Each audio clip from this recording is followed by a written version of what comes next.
It wasn't supposed to feel like this. Mr. Carter, my dad's best friend, had offered to help me with my big dance audition coming up. Private coaching, he'd called it, giving me a wink that made my stomach flip in a way I wasn't ready to admit. Now, standing in the middle of his living room, dressed in my leotard and shorts, I was starting to wonder if I should have said no. The room was too quiet, too private. The way his eyes followed me felt different. Not like a coach, not even like a family friend. It was heavier, charged. All right, He said, clapping his hands lightly. show me what you've got, superstar. I started the routine, feeling his gaze trace over every movement. Each time I stretched, bent, or turned, I felt a prickle on my skin like he was touching me without even moving. By the time I finished, my chest was heaving. His eyes were a little darker now. Not bad, He said, voice low. but you're stiff, nervous tension. He stepped closer, too close.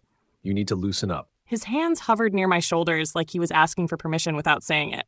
I didn't move. Slowly, he settled them onto me, squeezing lightly, thumbs brushing just a little too far down the line of my arms. Relax. He murmured, guiding me backward, easing me down into a deeper stretch. Trust me. I nodded, too breathless to speak. The more he adjusted me, the more hands-on he got, nudging my hips, aligning my back. His fingertips grazed places they shouldn't, lingering a second too long.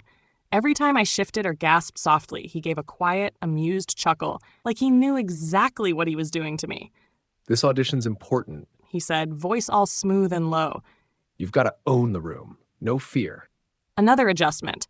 His hands sliding down my spine, dangerously close to the waistband of my shorts. My whole body tensed, and he laughed under his breath. Still nervous? He teased. I shook my head quickly, but he saw right through me. Maybe you need more intensive help. He said, stepping in even closer. We practiced like that for what felt like forever, or maybe just seconds. I couldn't tell anymore. Time stretched and snapped in the heat between us. At one point, he caught my wrist mid-move, pulling me toward him to fix my posture. I ended up pressed chest to chest with him, barely breathing. His fingers brushed my cheek like it was accidental. His thumb hovered at the corner of my mouth like he might wipe something away. Or kiss me. Neither of us moved for a long, crackling moment. You're doing good. He said finally, voice rough. Real good. When the clock chimed from the kitchen, we both jolted like we'd been caught. He let me go. Slowly, almost reluctantly. You're ready for that audition. He said, voice steady again, but his eyes promised this wasn't over. I grabbed my bag, my face burning, heart pounding so loud I was sure he could hear it. As I headed toward the door, he called after me, playful but loaded. Same time tomorrow? I didn't trust my voice enough to answer.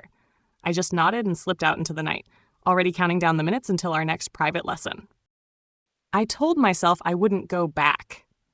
All night, I kept replaying it, the way Mr. Carter's hands had found excuses to touch me, the way he looked at me like he wanted things he wasn't allowed to want. Every time I closed my eyes, I felt it all over again. His voice, his breath.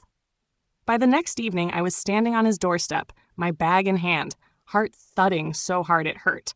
He opened the door with that same easy smile, but his eyes told a different story. Something sharper, hungrier. Right on time, He said, stepping aside to let me in. Tonight, the house felt even smaller, quieter, like the walls were holding their breath. Let's pick up where we left off. He said, but we both knew it wasn't really about the dance anymore. We started with stretches again, but this time, he barely pretended. His hands skimmed over me, guiding, correcting, but the corrections were unnecessary now. He just wanted to touch me, and I let him. I bent forward into a stretch, feeling the hem of my shorts ride higher, and I knew he was looking. I could feel the heat of it. When I straightened up, he was closer than before. Close enough that when I turned, I nearly brushed right up against him. You've gotten a lot more confident. He said, voice rough. Good teacher, I said before I could stop myself. His eyes darkened. Yeah? He murmured. Maybe we should try something a little more advanced. He stepped behind me, guiding my arms up, sliding his hands down my sides.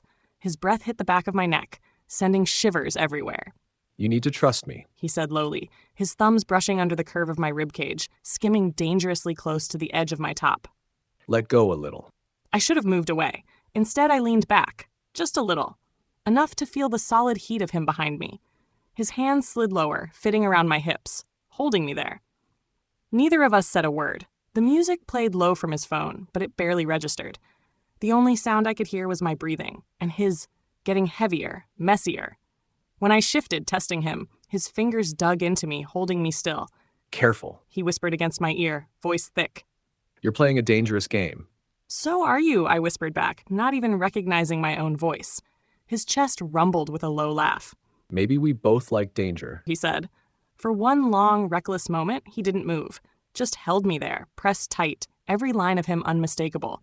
His hands squeezed, sliding higher, testing the line of what he could get away with.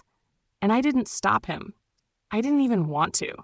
When the front door creaked, a noise, a warning, we jumped apart like we'd been electrocuted. I stumbled forward, breathless. Mr. Carter raked a hand through his hair, looking like he was physically holding himself back. You should go? He said hoarsely. Before I forget, I'm supposed to be the responsible one. I grabbed my bag and fled before I could make an even bigger mistake. But deep down, I already knew. It was way too late for that. That's all for this story.